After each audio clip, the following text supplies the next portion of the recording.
So last time we kind of went through red flags a little bit, but some of these things may be triggering to some of my listeners, and to that I say too fucking bad. That's kind of what I said on the last episode we did. So going into a couple of the flags, I know that one of them is definitely the parental challenges that some women have, right? Some either have daddy issues or mommy issues. So Sure. go into a little bit as to why that's so troubling for a guy looking to date somebody with those issues. Well, it starts with a premise, I think, that you're a strong, virtuous leader of a man, right? Because if you're some plugged-in beta male that's just like, goes with what the cultural narratives happen to be at that time, um, none of these things are going to make a difference for you, if we're being honest. This is for guys that don't want to invite chaos or chaotic women into their life because they lead and they have the capacity to choose. Let's be honest, a lot of guys don't have the capacity to choose. And the first girl that touches their PP, they want to, get husband and wife things going on. So you can't have a relationship with any of these women that have any of these red flags that I talk about in this list. And by the way, you can get this list for free by opting into my email list if you go to my website at RichCooper.ca. But these are the things that popped up the most often. I think I put daddy issues at the top simply because it's not good. I mean, if you're a strong, virtuous, masculine type of guy, you're a leader, you're putting a dent in the universe, you know how to make bank, you're captivating, you're influential, you're not a boring guy, you've got a good social network. The last thing you want to do is deal with a woman that doesn't respect a man. I think the strongest influence in a woman's life is her father and the sort of role that he plays in the worldview that she uses to assess the world is incredibly important. Um, I would recommend all guys contemplating a woman on a long-term basis be comfortable in the sense where they would sit down and just hang out with their girl's dad for hours and have a conversation about anything and be totally fine and comfortable. That's a good sign. A woman that didn't have a father around, the first thing they always say, well, how is that my fault? Maybe that's true. It could have been he was a loser and he ran off. It could have been mom pushed him out of the household and it was just intolerable and he just decided to stay out of the way.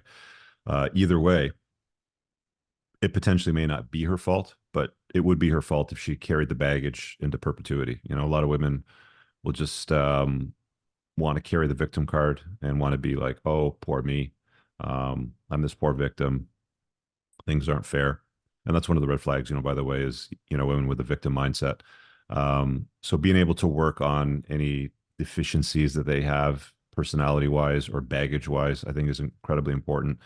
But it's pretty common now. I think most guys understand that women that don't have a good relationship with their father tend to have daddy issues. They tend to have BPD, borderline personality disorder.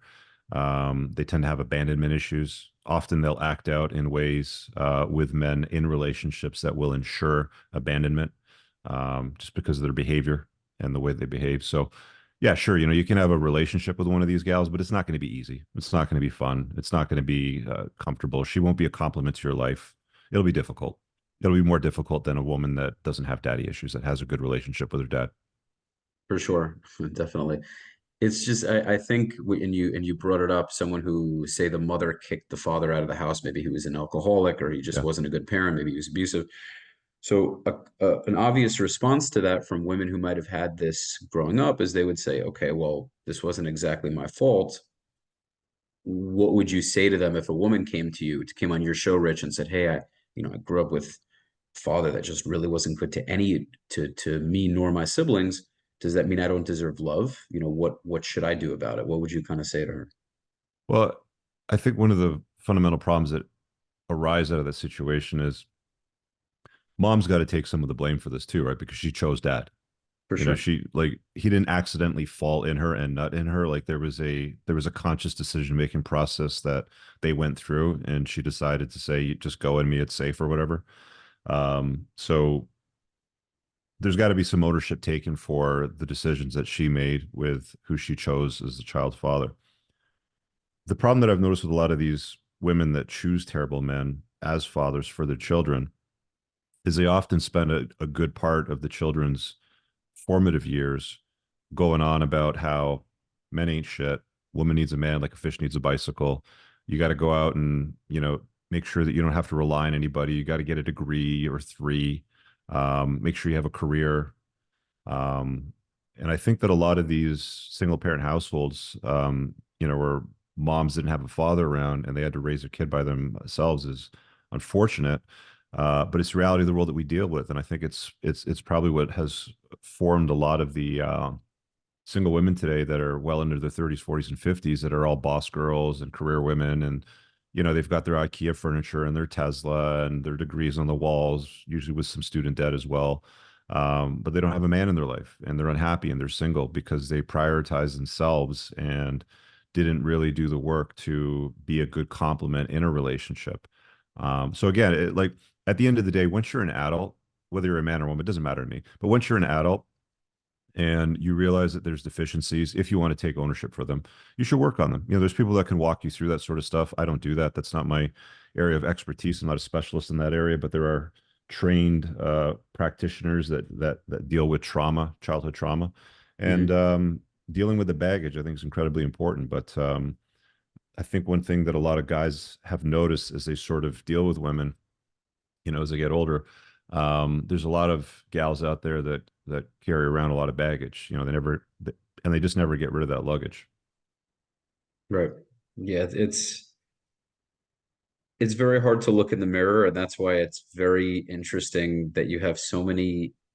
I definitely tend to find this more common with women who end relationships. They'll always Mhm. throw out the toxic, Oh, my dad was controlling. like this to my mom, or my Right. mom, or my stepdad, or my mom's boyfriends, or whatever it happens to be. It's like, okay, well, there's a common denominator here, right? I mean, you know what I mean?